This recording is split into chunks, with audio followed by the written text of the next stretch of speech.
This Week in Virology, the podcast about viruses, the kind that make you sick. Hello, ASV! Not bad. From ASV 2023, this is TWiV, This Week in Virology, episode 2021. It's amazing. 1021? Let me do that again. Episode 1021.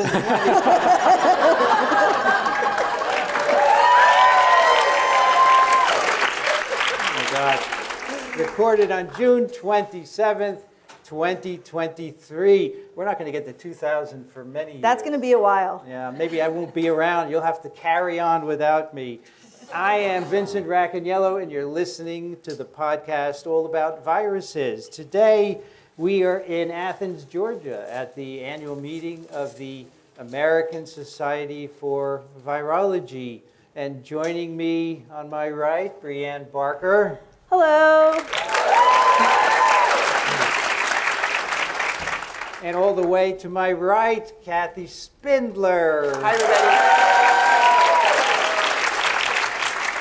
And I want to congratulate Kathy on receiving the ASV Yaklik Distinguished Award. Yeah, way to go.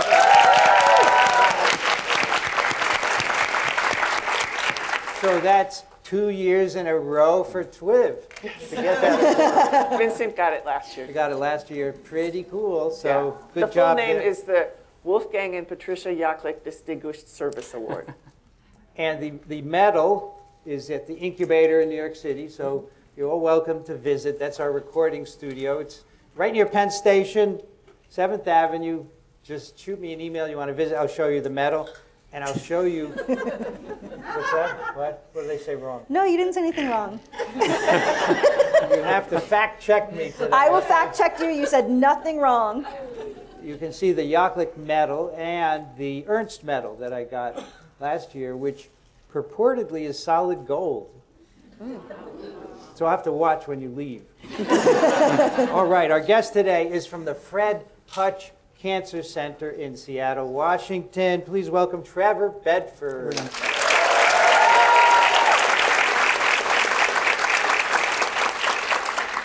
So we are trying to make my virology more fun, because it's a lot of fun already, as you know. And this will be watched by many people besides virologists. So they want to see your enthusiasm for this amazing field. So we're going to talk with Trevor about his career and his work. So let's start at the beginning. Vincent, can we just interrupt? Oh, sorry. I would like to invite people, if you have an empty seat next to you, raise your hand, and you people standing in the back, please come fill in. Find an empty seat. You don't need to stand for the whole TWiV. Yeah, come. It might be a 2 or 3 hour TWiV. 4 or 5. What would happen if we went for 2 hours, Kathy? People would miss a lot of talks and workshops. Yeah, we or don't people want- would get up and leave. Yeah. Okay, good. Everybody got a seat. Thank you, Kathy. All right, Trevor, let's start at the beginning. I want to know, your education that led you to what you're doing today. So where are you from originally? Originally, I'm from Southeast Alaska, actually. So I grew up kind of running around in the woods and small town called Ketchikan. And then, grew up in a lot of nature there. Both my parents are wildlife biologists, and so kind of continued on the biology route, but not quite on the full kind of ecology side of things. Then from Southeast Alaska, went to college at the University of Chicago, which was kind of the first big city that I had really lived in, which I remember being fantastic. Got to explore the city, got to explore a lot of different science as well as humanities and so forth. And then at Chicago, I did a summer undergraduate research project with Martin Feeder on Drosophila HSP70 heat shock proteins, where I spent the summer killing fruit flies to make them evolve. And that was fun. And then that led to an honors thesis project that then kind of continued the continued the scientific chain from there. But clearly your parents got you the initial interest in science, right? Yeah, like biology and science was there from a very, very early age. I don't remember this, but my parents have said that the first kind of job that I wanted when I was 5 was to learn how to talk to whales, which still seems to be fun. So it sounds like from your Drosophila project that you've been working on projects that have related to evolution all along. Is that the case? Yeah, basically. Like when I started college, it actually wasn't clear whether there might be physics or something else, but then kind of biology became the thing. And then, yeah, there was an evolution course at Chicago that I really liked from Jerry Coyne. That was fairly instrumental, and then continued on that evolution trajectory basically since then. All right, so then you went to Harvard for a PhD, right? Mm-hmm. So what was there that got you interested? Yeah, it feels like so much happenstance, like looking back. So the honors thesis that I had at Chicago, one of the people in the committee was Manuan Long, who was wonderful. And when I didn't really actually have plans after I graduated, and so Manuan called up Dan Hartle at Harvard, and then suddenly I had a job as a lab tech in Dan's lab. And initially that year as a lab tech, I was doing things like sequencing P. falciparum to look at genetic diversity and so forth. And then it just actually became like this natural transition from being a lab tech to being a graduate student in his lab and continuing on with first malaria stuff, but then other things as well. Okay, and then after Harvard, what did you do? Yeah, so after PhD, at that point, my wife Liz was kind of interested in attending, getting a master's in information science. Her top pick was University of Michigan. So then looking there, found Mercedes Pasquale's lab. And so this connection was actually through Katya Cole, who spoke at the meeting earlier, where Katya had this really fantastic paper on neutral networks as kind of driving influenza evolution, and where you get these kind of antigenic shifts. And my PhD research at the time had been looking at neutral networks in Drosophila and yeast and so forth. So it seemed like a natural connection there to then switch from working on Drosophila to working on influenza. And then that led me to Michigan with Mercedes Pasquale.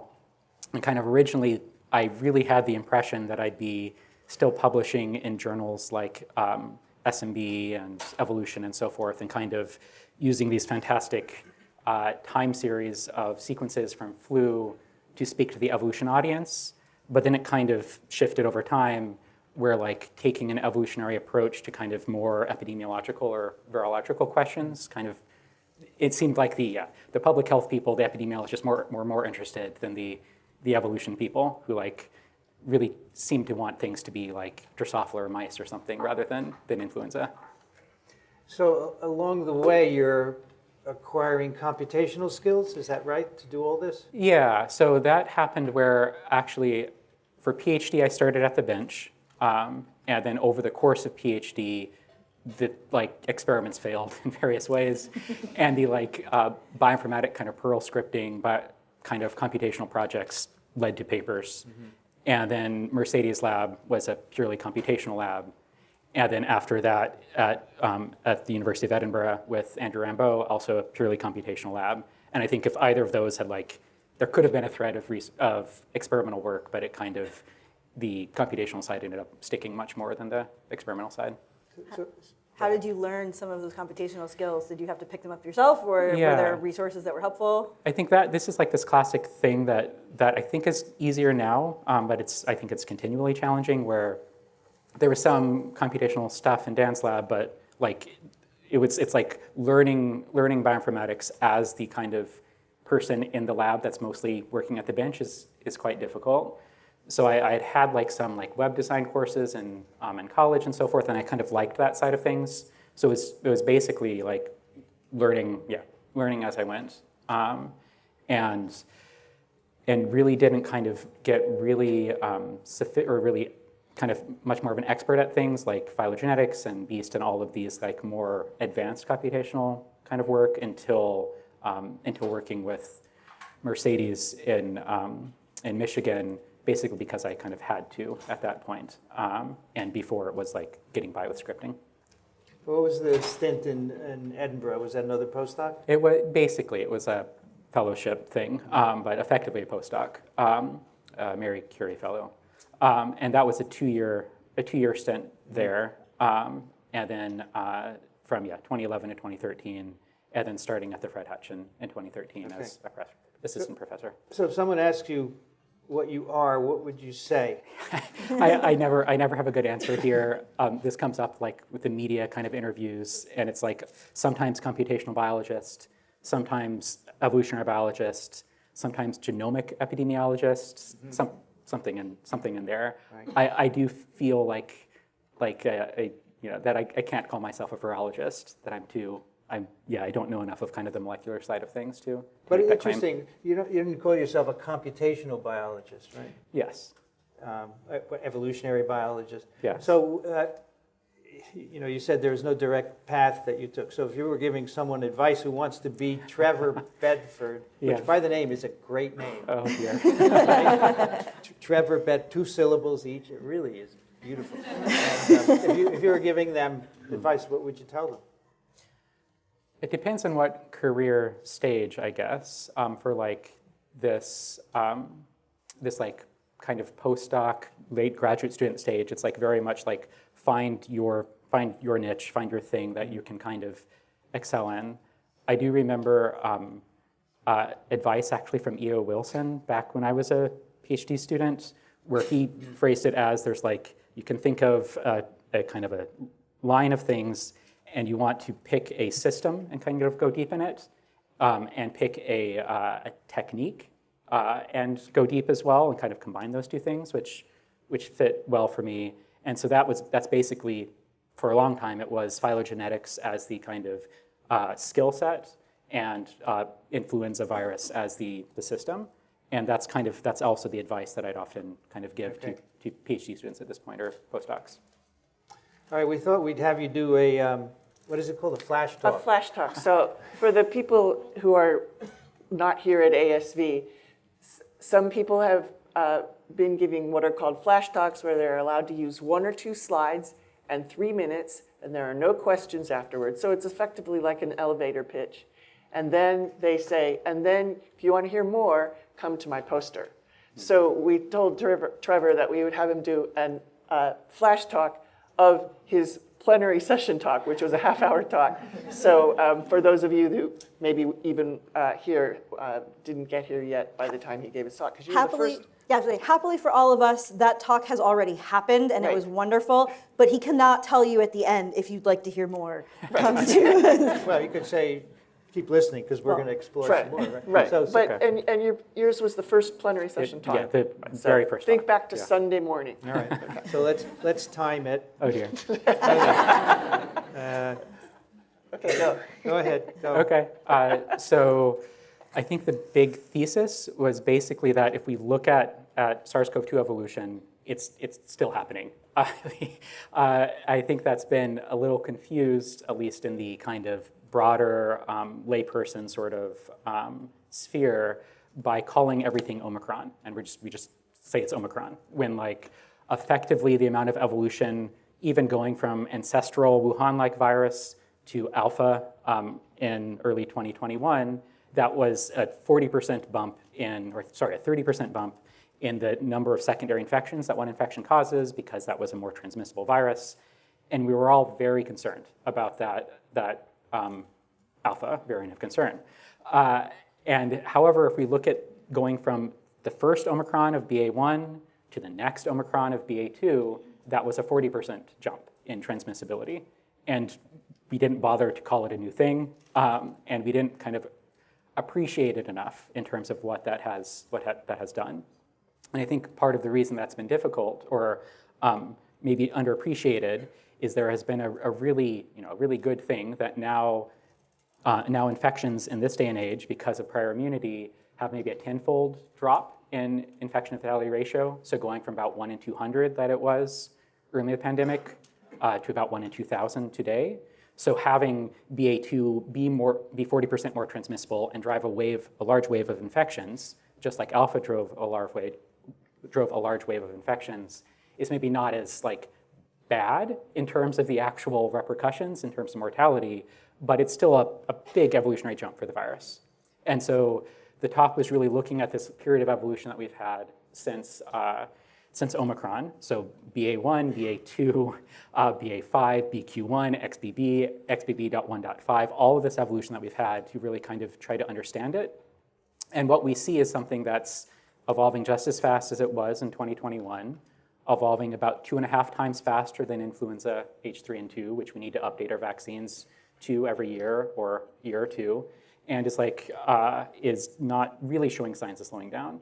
So suggesting that we need to be kind of on this in terms of updating our vaccines and also having strategies for vaccination or other strategies to be able to deal with this very rapidly evolving virus. 43 seconds left. Very good. Cool. Right. And we can't ask questions, so you're good. All right. I want to take you back to the very beginning. Nextstrain. Mm-hmm. You were involved in the creation of it. When did that happen? Why did you do it? And how did it happen? Yeah, this is fun. So it hasn't been fun so far. No. So yeah, I started at the Hutch in 2013, and then there was this fairly a Kavli kind of workshop in Santa Barbara that I attended for I think 3 weeks in summer 2014. That was on kind of lots of physicists working in evolution. There was viruses and bacteria and so forth, but it was a nice kind of break from things. And then had noticed at that time, around that time, that GISAID, the database that collects flu sequences, primarily from the WHO collaborating centers, had started to kind of fill in enough and kind of real-time enough to be able to do this sort of thing. I had at that point in time, was really trying to make an impact in the vaccine strain selection process. And kind of the work on flu was trying to look at evolution and see like which strains are going to be the ones that are going to be most competitive. And then backing up, in 2010, I had the first flu paper that I wrote with Mercedes looking at global distribution patterns and global phylogeography of H3N2 and looking at how it bounces around the world. And then that had figures of these trees that like are this classic kind of phylogenies that have different colors for the different continents, and you can see like flu jumping from one place to another. And I remember when that paper was getting published of being kind of sad that like effectively by having that snapshot in time in 2010, that paper has now disincentivized someone in 2011 to just do the same thing. And so it's like, it would be nice to have that living figure. And so that was kind of the first idea, if we could have this living figure, and then have that make some impact in kind of vaccine strain selection. So coming back to Santa Barbara in 2014, had like a nice set aside time to basically learn some JavaScript and wrote a pipeline to kind of take data from GISAID, do the alignments and do the phylogeny and so forth, and wrote this little visualization tool. And that I put online just on GitHub, like I kind of do everything. Richard Nair, who I had been kind of colleagues with before, but we hadn't really had any active projects with. He was at the meeting. He picked it up and then used that code to go along with his really excellent eLife paper looking at predicting evolution, and kind of had forked his own version. We talked about things and then ended up basically like coalescing back and then working on things together to kind of try to make something basically to show the WHO group. And so we had this prototype website in February 2015 of Nextflu that was meant basically for the 5 collaborating centers. So they could just look at what flu looks at today, and conveniently also kind of showing everyone else. But like the initial target was really the flu experts. And then, so it continued from there. With like that first emphasis on flu, and then we had this other stuff going on at the time of the West African Ebola outbreak. And then there was really cool work led by Nick Lohman, where they were doing this real-time sequencing and sharing that data out, which like the combination of those two things really hadn't been happening in terms of epidemics generally before. And so managed to kind of make an adapted version for Ebola, and then for Zika, and then kind of then like brought everything back to be nextstrain.org. I think that would have been in summer-ish 2016 that like we switched from NextFlu to Nextstrain and kind of has continued from there. So it sounds like a lot of this was really driven by flu. I know you were involved with the Seattle flu study. Yeah. How did you transition to SARS-CoV-2? Okay, so yeah, so this is good. There's like more background here. So like, so the Nextstrain work, we had gotten things working for as the epidemics were coming through, primarily Ebola, Zika, but also things like mumps and stuff that seemed relevant. But there wasn't post-Zika like an obvious public health emergency of international concern to be working on. And so, so through conversations with folks at the Gates Foundation, had the kind of pitch that we know there's going to be an epidemic of flu every season in the temperate regions. And so let's just like sequence as much of the Seattle flu epidemic as we can. And so that was launched then at the very beginning of 2019 through Gates Ventures, where like it was the kind of core group was really Helen Chu, Jay Shinduri, Leah Starita, and other people at the UW. And then Helen got kind of kiosks set up that people, if they had symptoms, could get their noses swabbed. Also, we were collecting hospital residual samples, and then trying to kind of have a lot of metadata along with things. And then by fall 2019, had actually had a swab and sent, what we were calling swab and send at the time, of having a website, people could sign up, we'd mail them a kit, they'd swab their nose, mail it back to us, and we'd test that. And at the time, so for me it was like having a lot of flu data from a specific place, and then it was also like the bigger idea was like, in the case of a pandemic, you'd want these sorts of systems to get easy testing and understand what's going on and all of this. And so then pandemic happens. And so that we had been kind of set up to test samples. The IRB that we were using was meant not just for flu, because we were also testing for things like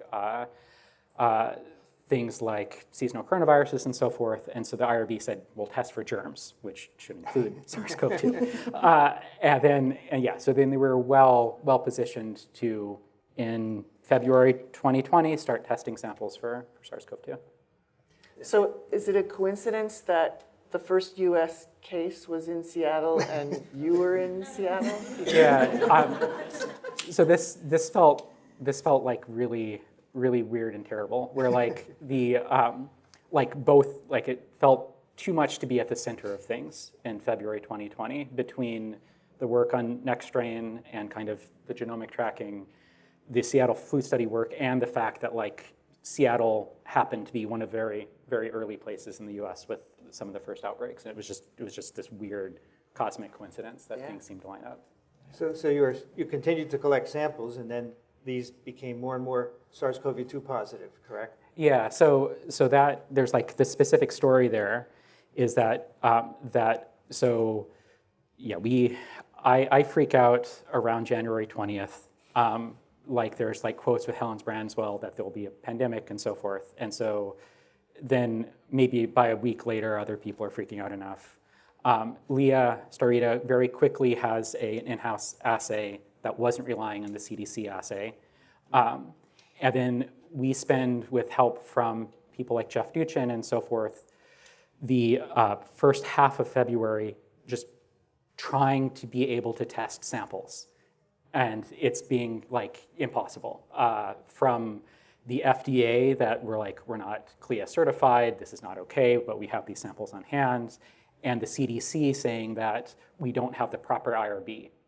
Because the IRB said we'll test for germs, but if someone has that SARS-CoV-2 positive in early February, people in like suits will come to their house, and that's maybe not what they were expecting when they signed up for this IRB. So neither the FDA nor the CDC was letting us test these samples, and it was infuriating. So then by like February 20th, we decided that like what would a reasonable person do in the situation, and it was to just start testing samples. So we did so. And then 2 days later, some of these dates are not going to be exactly right. 2 days later, like February, maybe 23rd, something like this, we get the first positive hit, and like we weren't allowed to do anything with that because we don't have CLIA, the IRB, and so forth. But the reasonable response is to actually inform public health, and they were going to be going to high school, and they were called not to go to school. So I think it was the right decision, but it then resulted in basically getting all the testing getting shut down kind of shortly thereafter. And then we're able to, Leah and folks were able to, in a huge amount of work, basically jump through the necessary hoops to get the EMUA to be able to kind of restart with all of the proper things checked, with a different IRB and with CLIA certification, 3 weeks later. And so then by mid-March, I think I have that right, we were then doing, starting things up again as the SCAN study, but it was the same basically modalities of people would sign up online, we'd send them a test kit, and then we'd screen for SARS-CoV-2. So then, of course, the number of samples increased and Nextstrain got bigger and bigger, right? Yeah. Did you have to make changes to algorithms, to computational power and so forth? Is it an amazing thing at this point? Yeah, this is so broadly, so rewinding a little bit, that when we had the Ebola epidemic in West Africa, between all of the different labs that were sequencing, there was about 1,500, 2,000 genomes total from the year-plus outbreak, and that was remarkable for this time in 2015, 2016, or 2015, and then now going forward, we now have over 15 million SARS-CoV-2 genomes. Much of them didn't come in during 2020, so 2020 didn't have quite as much people, it was more off to the side, kind of maybe some interest in genomic epidemiology, and you can use it for things like figuring out when the virus landed in places, how it's moving about the world, and so forth. But then it really wasn't until the variants of concern in early 2021 that all of the sequencing really got ramped up. And so now with 15 million genomes, no one knows what to do with all the data. And so we still, in the daily ingests, we end up subsampling things heavily in different slices of different countries or different time periods and so forth, and still building phylogenetic trees.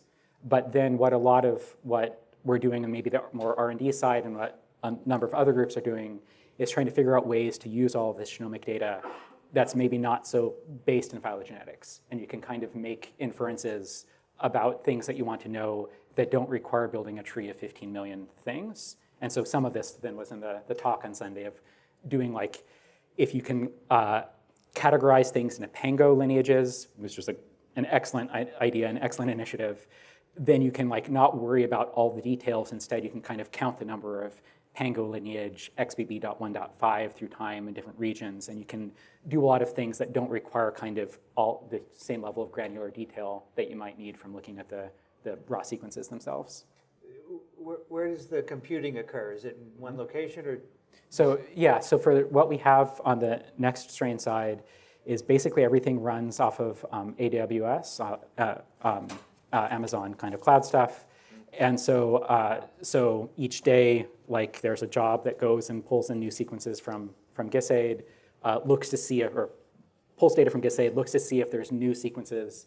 If there is, processes those sequences and kind of curates them down into kind of something a little more usable, and then kicks off a bunch of phylogenetic trees and so forth. And so that processing is fairly significant, but it's not like it's not a giant compute cluster. It's, I think, maybe 96 cores or something that we're running each day to do that, and then updating the site as that happens. So so everything is basically cloud compute.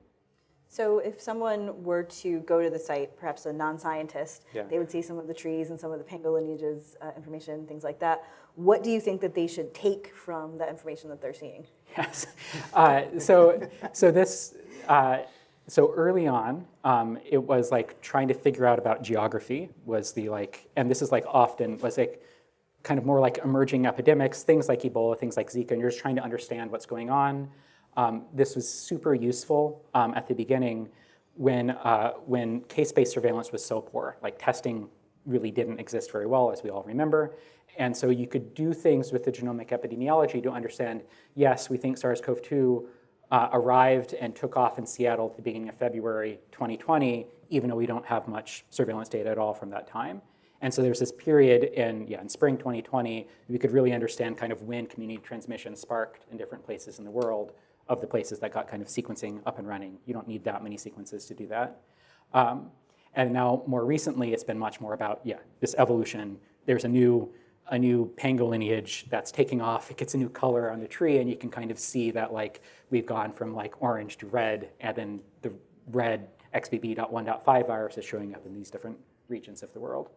When a non-scientist looks at a tree, a phylogenetic tree, do you think it means anything to them? I don't know. I think there were, especially in 2020, there were a number of kind of media outlets that we worked with that kind of took the Nextstrain trees and then showed them and tried to explain what was going on and so forth. And I do think with some kind of coaching that more lay people can get something out of it. So for example, if you wanted to illustrate something about Omicron, what would you tell them to look at on the tree?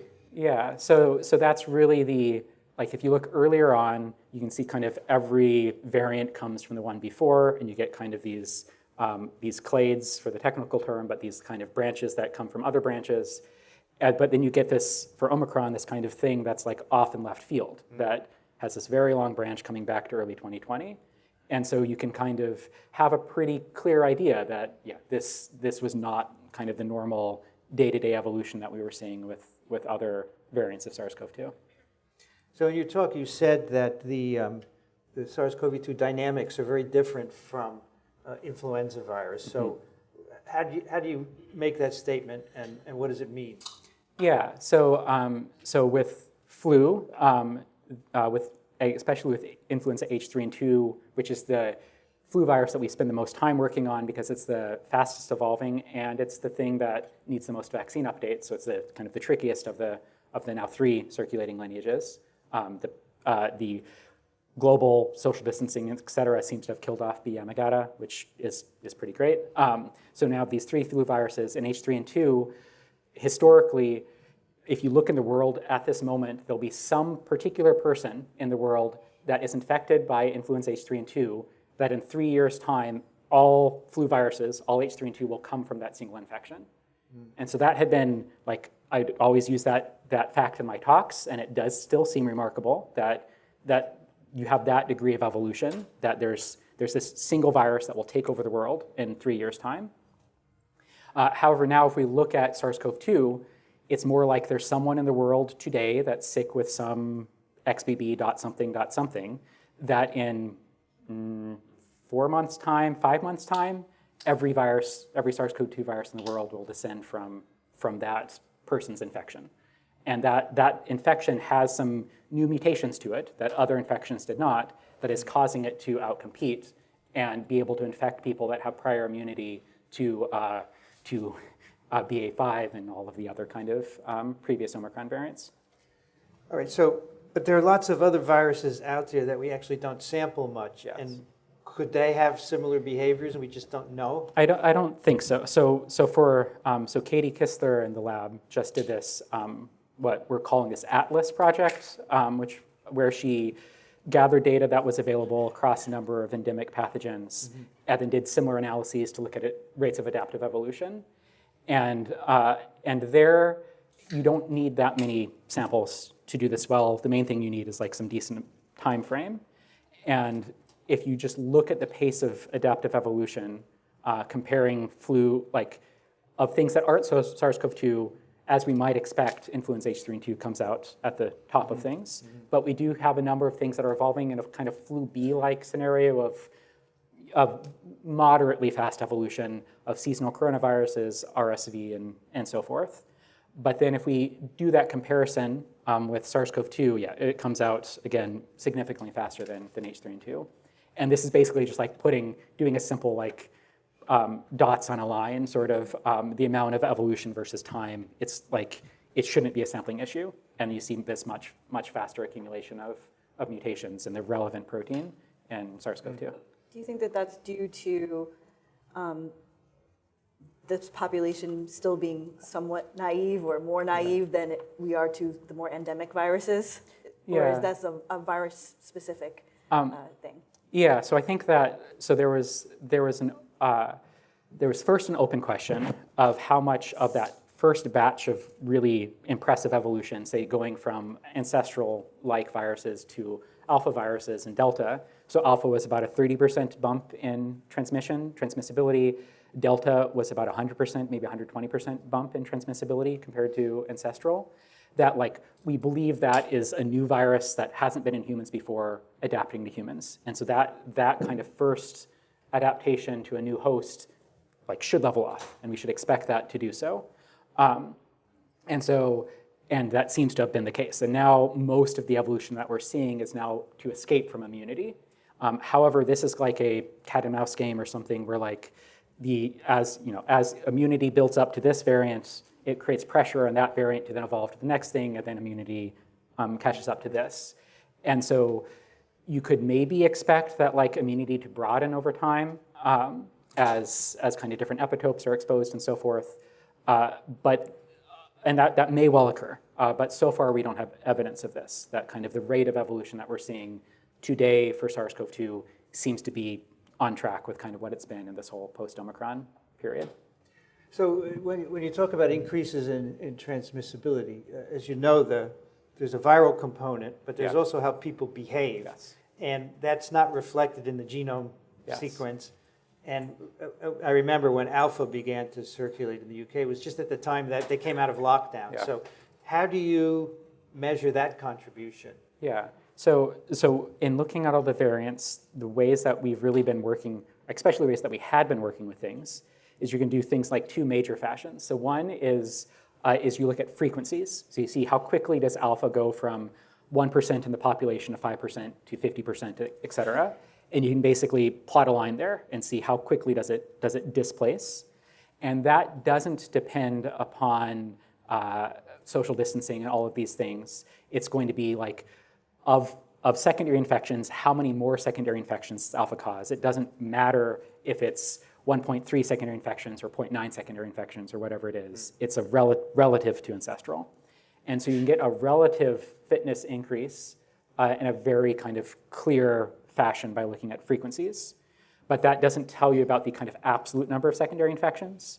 And this is going to be modulated by behavior and vaccines and social distancing and masks, all of these things.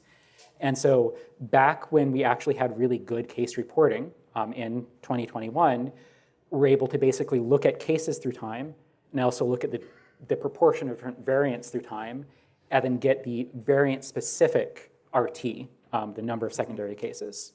And so the overall RT is going to be kind of pushed up and down by social distancing, masks, et cetera, but then the relative RTs will not. So you can have something where like, just to pick some numbers, where alpha could have an RT of 1.2, it's increasing, it's causing an epidemic, while at the same time social distancing, et cetera, has caused the RT of ancestral to be 0.9, vaccines and so forth. So at that point, alpha is increasing absolute numbers, it's causing an epidemic, but ancestral is dying out in absolute numbers. Mm-hmm. And so that those behaviors will kind of, will push everything up and down, versus the variants will kind of be relative to each other. So multiple times in your talk, you talked about how fitness drives growth of these individual clades. So what does that mean? And how does that change with changes in the genome? Yeah, so here there's, so fitness, so going back to like first principles, that it's often like not used as the definition, but the real definition of evolution is a change in allele frequency through time.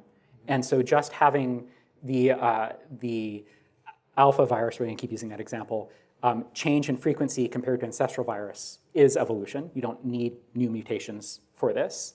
And fitness is going to be the kind of relative amount of change in that frequency of this allele, of this variant through time.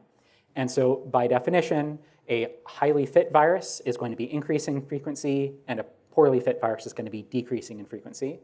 But all of this is intrinsically relative. There's no such thing as like fitness. Fitness doesn't exist outside of the kind of competitive aspect, that you can only have the fitness of this variant relative to these other variants and how many offspring it leaves, secondary infections it leaves, compared to the secondary infections of this other variant. There's no kind of intrinsic thing here.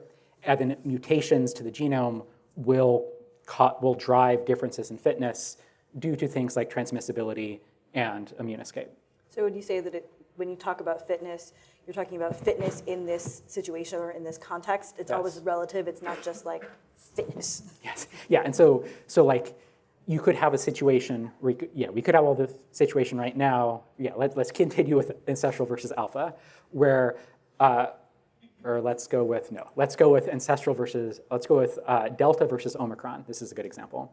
So Delta versus Omicron in late 2021, Omicron like rapidly displaces Delta and sweeps the world in record time. It takes like a month. And so you would say that if we look at the frequencies, Delta quickly disappears, Omicron quickly takes over. Omicron has a much higher fitness than Delta in December 2021. However, if we were to rewind and drop both of those viruses down in the world in spring 2020, they might not actually be so different, because much of that fitness impact from Omicron at the time was due to there being an immunity in the population through vaccination and natural infection. And so immunity, as you're saying, immunity will always be contingent upon the specific environmental circumstances that these different viruses find themselves in.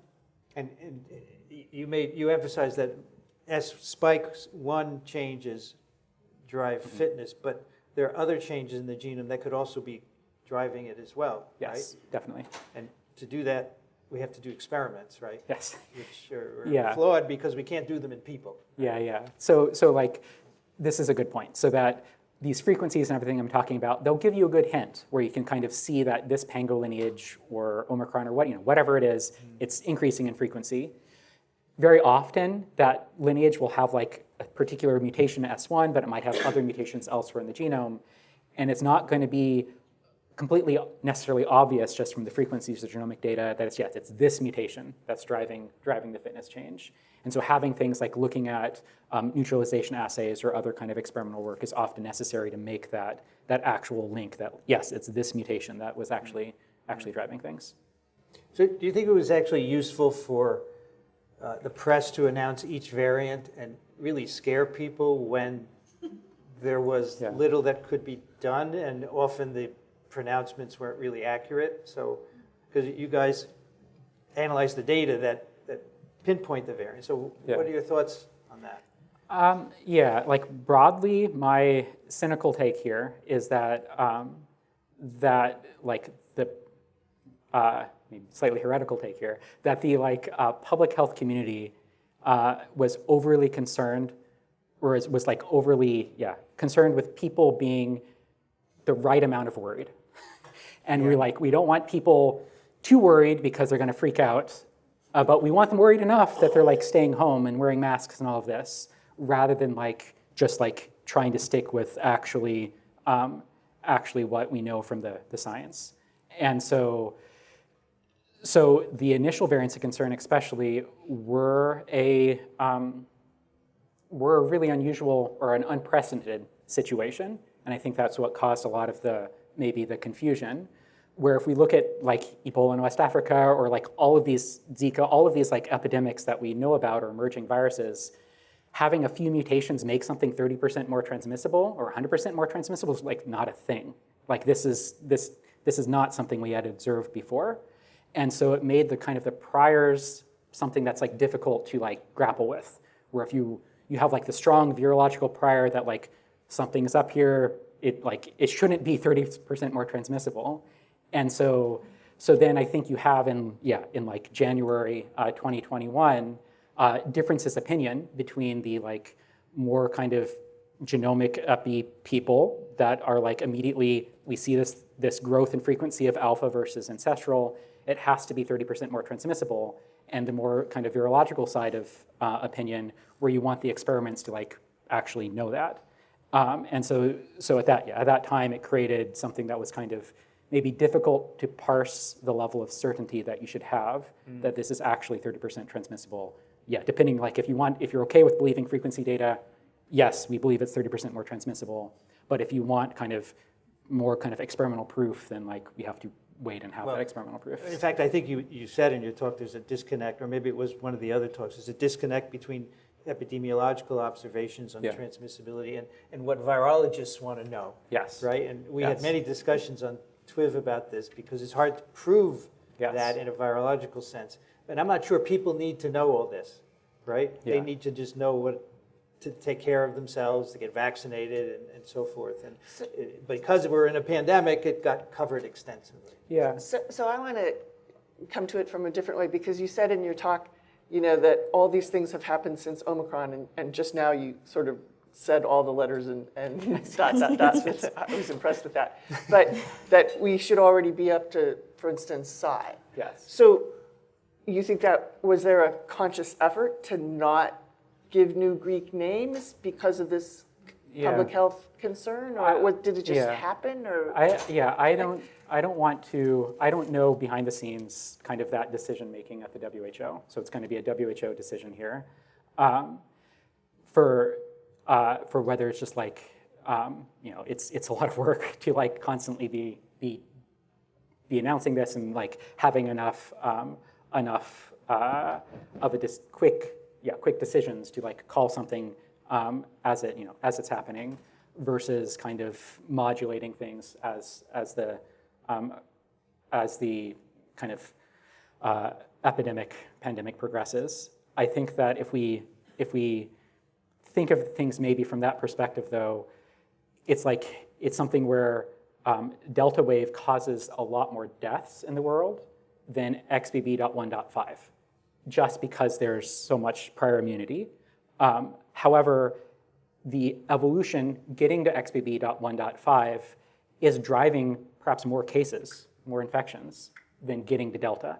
And so I don't know like what you want, you know, how you really want to frame things if you're the WHO in this case. But I do think that it was very useful in 2021 to have kind of everyone on the same page. And now because there's hundreds of pango lineages, like when we're just looking at this recent crop of data, we need to look at 300 different pango lineages to just like look at fitness across all of them. And then for the people that are doing neutralization assays and so forth, it's not clear whether they should be including in their assays XBB.1.5, XBB.1.16 and all of this. And if you had the WHO saying, these are the things that we're going to name them, these are the things that are like really impactful, that would kind of help to cohere, just cohere terminology around kind of how we talk about this. And that like right now there's not a good way to like, it's either Omicron or we have these overly detailed pango lineages that like people that aren't really in the thick of things aren't going to appreciate. Where did Omicron come from, and will it happen again? Yeah, so I think at this point I'm pretty confident in saying that Omicron originally came from a persistent infection. So it's someone that got COVID in spring, maybe summer 2020, and that single infection incubates for over a year. And in that infection, we actually get BA1 and BA2 and BA3 happening in that infection. There's a cat and mouse, again, this cat and mouse game that happens with their immune system and the virus.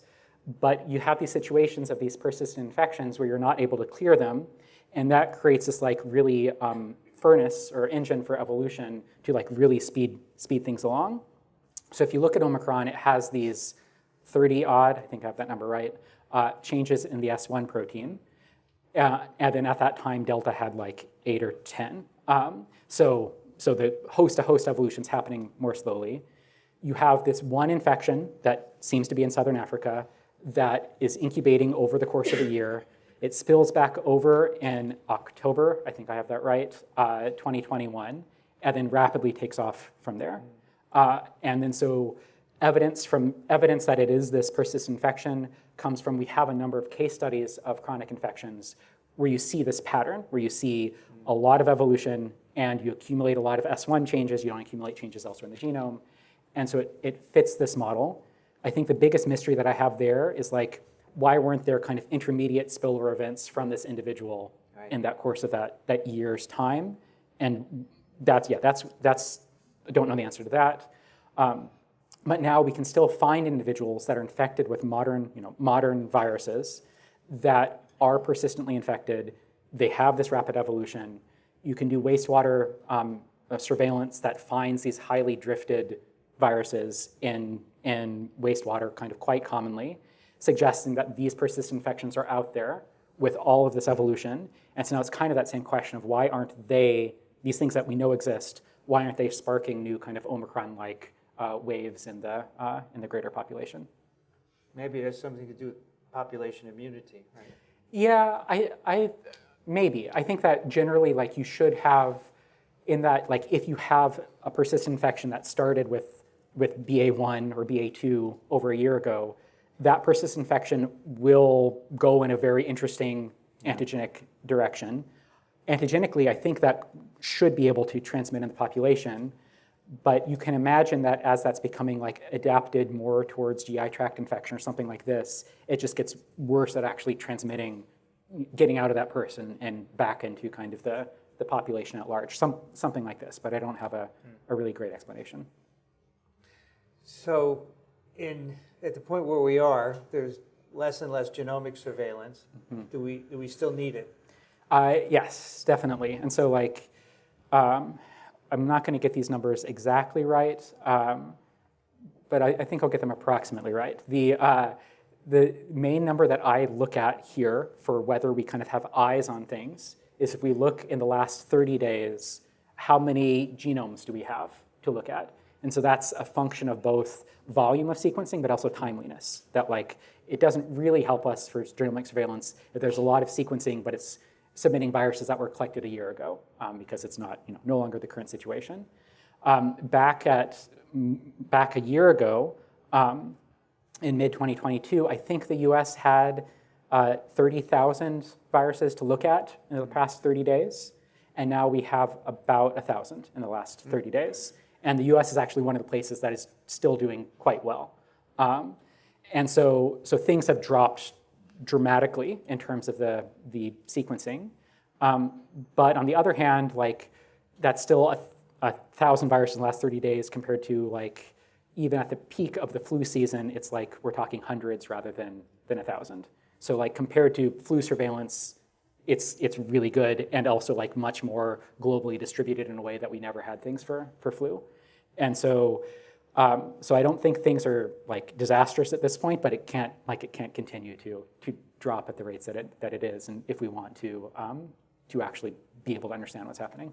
At the end of your talk, you had a really interesting slide that talked about numbers of cases and deaths and things like that at endemicity, and what that would tell us about needs for the future. Can you talk a little bit about that? Yeah, so I've been making these like hand-wavy endemicity projections for a while now, and they haven't changed that much. So effectively, all that I'm really doing is like, let's try to think about what do we expect the attack rate to be? So how many people every year will get infected by SARS-CoV-2?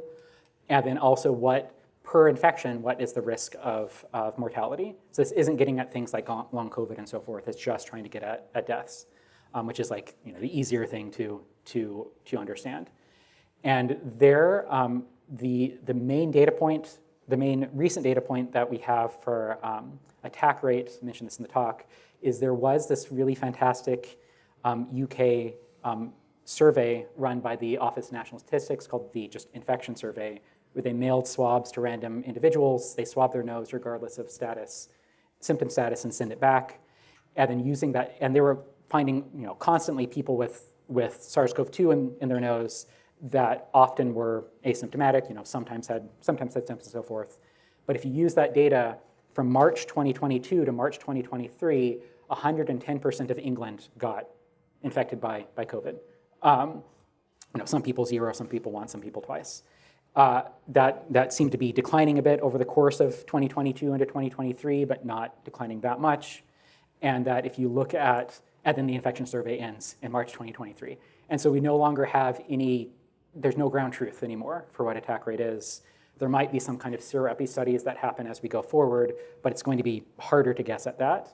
So then a guess would basically be that at full endemicity, that maybe declines to say 50% attack rate. It might be higher than that, but I think that's a reasonable estimate. And then we know much better that IFR is now 1 in 2,000. So 1 in 2,000 infection leading to death. We just multiply those two things together. And for the US, that gives us about 80,000 deaths every year from COVID, which is much less than it was, but it's still about 3 times that of seasonal flu. So it's a substantial health burden that I don't see any signs that it will kind of dissipate in the way that we might hope it would. My colleague Daniel Griffin, who does an clinical update every week, says most of those are preventable with antiviral treatment if given early. Yes, I'd imagine that would be huge. And many people don't get it or can't get it, and that's something we need to fix. Yes, absolutely. Right? Well, we are running out of time. I don't want to keep anyone from the next session, so we have just 2 more questions for you. Brianne, would you like to ask the first one? Sure. What would you have done if you were not a scientist, if you hadn't been a scientist? I think I don't know how far to walk back with this, but so in Michigan with Mercedes, at that time I had for some reason read these Edward Tufte books that I don't know if people are familiar with. And that just was a complete light bulb moment in terms of how to approach visualization and kind of information design. And I had been kind of interested in that sort of stuff before, but that really changed how I thought about making figures. And I've just loved investing in that since then, and kind of always had this kind of graphic design sort of side of things. And I think I'd just be leaning into that rather than doing the more scientific side. Cool. Okay, if you could have dinner with anyone, who would you like to have dinner with? And it could be somebody alive or historical. This is too hard of a question. The first name that comes to mind is Frank Ocean, some kind of artist that I admire. Okay. All right, that is TWiV 1021. 1021. You can find the show notes at microbe.tv/TWiV. You can send questions or comments to twiv@microbe.tv. If you enjoy what we do, we'd love your support. You can go to microbe.tv/contribute. Our guest today from the Fred Hutch Cancer Center in Seattle, Trevor Bedford. Thank you so much for joining us. Yeah, thank you for having me. It's been wonderful.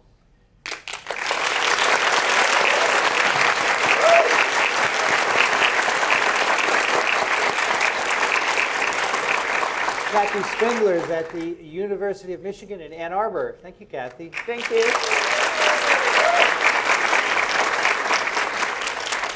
We neglected to discuss the weather. It's 86 and sunny here. Yeah, we got caught up, didn't we?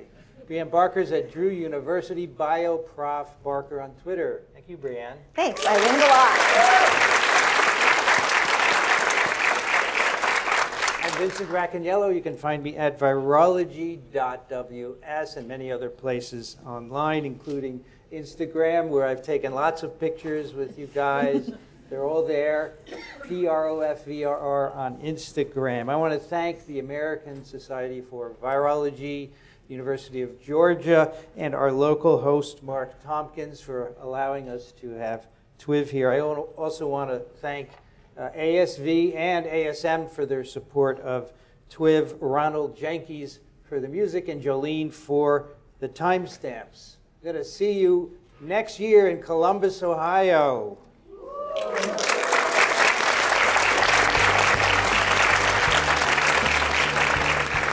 You've been listening to This Week in Virology. Thanks for joining us.